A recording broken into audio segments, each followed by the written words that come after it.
Madam Witness, binanggit niyo po yung unusual, no? And gusto kong susugan yung katanungan. Yung usual, below 500,000 pag individual. Pero kung ito'y government agency, paano niyo masasabi na ito'y unusual? Any depositor naman po, kung hindi naman po ganong frequent silang nag-withdraw ng ganong kalaking cash. Kaya po, naano ko siyang unusual.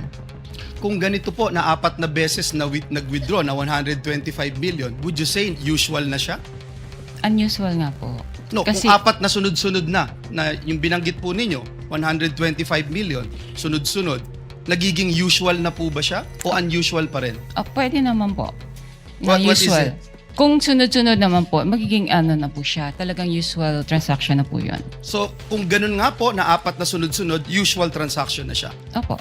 Madam Witness, as I understand, no, yung process, the BM would provide the funding, notice of cash allocation, and then the agency authorizes the disbursement. At kayo, for example, sa inyong bangko, sa Land Bank, bine-verify nyo lang at you pay the corresponding instruments. Is that correct? Opo. Bine-verify po yung pag-issue ng cheque po, yung mga signatories, payees, like that po.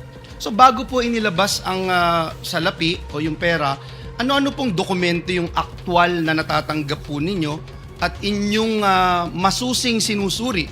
Kasi sabi nyo nga ho, I'm sure from the first withdrawal, as you made mention, it's unusual. So ano yung mga talagang sinusuri po ninyo na dokumento bago nyo i-release ito? Supported naman po ito ng advice. So once po nakapasok na po sa system at funded naman po siya, okay na po sa amin yun. So yun lang po yung inyong chinecheck. Opo. And that's it, you release it right away. Yes, sir.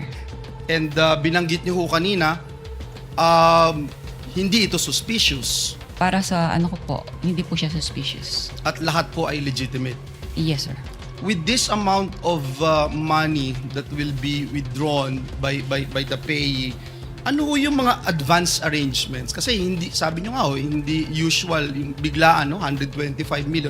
Ano yung mga advance arrangements na inihingi po ninyo o tinatawag po sa inyo bago mailabas po itong salapi na ito? How far in advance was Land Bank informed that these amounts of physical cash would be required for each transaction?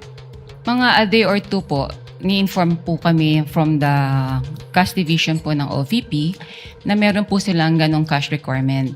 So, sa amin naman po, pinoprocess naman po namin yung requirements nila bago po namin sila advise na available na po yung cash. So in 24 hours, kaya na po?